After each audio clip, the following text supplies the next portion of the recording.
It may have taken 5 long years, but Zowie have finally done it. In the year 2023, Zowie just announced their wireless mouse lineup, starting with their most popular shape, the EC series. And I just so happened to get my hands on one early. This is the Zowie EC1-CW, their new 81-gram wireless version. And I've been testing it for the last month and a half, so hopefully I can give you some good information on it. First, let's address the elephant in the room. The sensor Zowie chose to go with is the Pixart 3370 instead of the newest Pixart 3395, which has some people up in arms. But what I'll say is, personally, I don't mind the 3370. In fact, I wasn't even aware that it was the 3370 until their official announcement was made. So even though I've been using it for over a month, I had no clue what the specs were, as Zowie wouldn't tell me.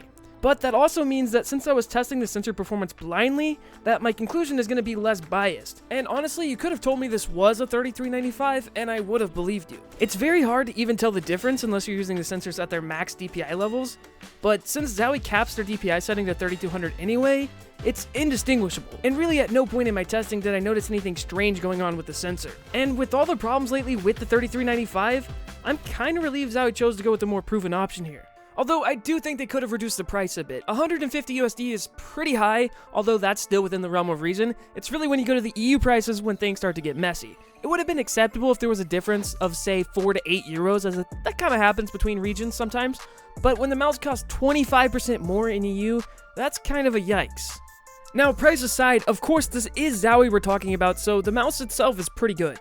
The shape, for instance, is a classic, and if you're unfamiliar with it, it's probably one of the best ergo shapes for large hands. When I started this journey, it was actually one of the first shapes that I tried, and to me, it's a very nostalgic feeling. It's kind of strange to say this, but I still think it's one of the best for large hands, even after all this time. I have 20 centimeters by 10.5 centimeter hands, and it fills out my hand almost perfectly, but its shape still allows me to claw grip, which is my preferred method.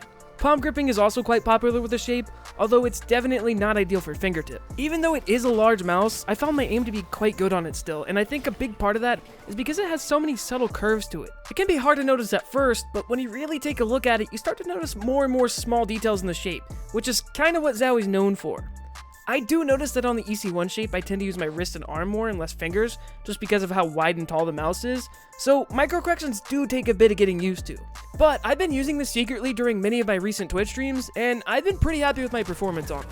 Woo! Wait! Now, in terms of build quality, everything feels nicely in place. There's no rattling or creaking or anything like that. The side buttons are nice and tight, there's no wobble to them, but they do have a bit of post-travel on them, and really the same thing can be said about the main clicks as well.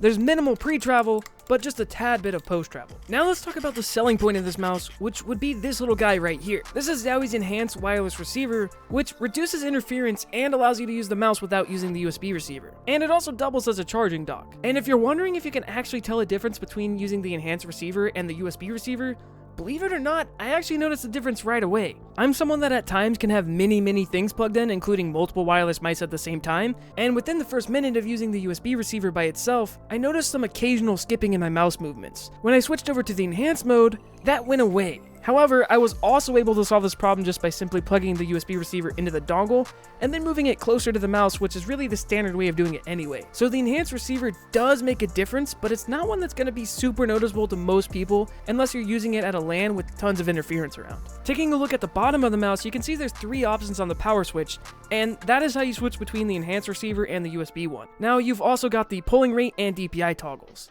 This mouse is driverless, so it doesn't use any software, but you can still adjust the debounce time and liftoff distance by holding in various button combinations when you plug in the mouse for the first few seconds. Speaking of which, the cable is also a USB Type-C, so thankfully they got that right. I would have loved to have seen them angle the cable upward like they do on the Zowie S1 and S2 mice to help prevent cable drag, although I know you probably won't be using the cable that often since it is wireless, but it still would have been a nice attention to detail for those desperate times when you have to charge mid-game. And while we're on the topic of charging, I was able to get about 12 days out of a full charge, which isn't quite on the same level as Logitech, but it's not too shabby either. Another thing you may have noticed is that in order to make room for the charging prongs, they ditched their old mouse gate design, so if you have any old third-party skates, those will no longer work sadly. So for the time being, we're all stuck with the stock Zowie skates until the aftermarket ones come out. If you've never used the stock Zowie skates, well, they're pretty slow and controlled. Some people like them for TAC FPS games, but I found them to be worse for tracking heavy games like Quake. A lot of that comes down to preference, but that's just something to note. And also, you do get a second pair included in the box. The weight distribution and balancing of the mouse is overall pretty good, although it is a tad bit back heavy. I mentioned this earlier, but the mouse weighed in on my scale at just 81 grams. Personally, I prefer mice that are lighter, and I would have loved to have seen it be even lighter, but I was honestly just surprised that even with the battery included, it weighed the same as the EC1C. To me, that kind of just shows that Zowie could have made their C-Series mice even lighter this whole time, but for whatever reason, they've been hesitant to do so. However, if this means that their other wireless mice in the future are gonna weigh the same as their C-Series counterparts, that does have me excited. I've been wanting a wireless S1C for years, and if it's gonna weigh the same as the wired variant while also being wireless, that could become my new main in the future, but we'll just have to wait and see. If you want to know why I love that shape so much, then check out this video here, and subscribe to see more reviews like this.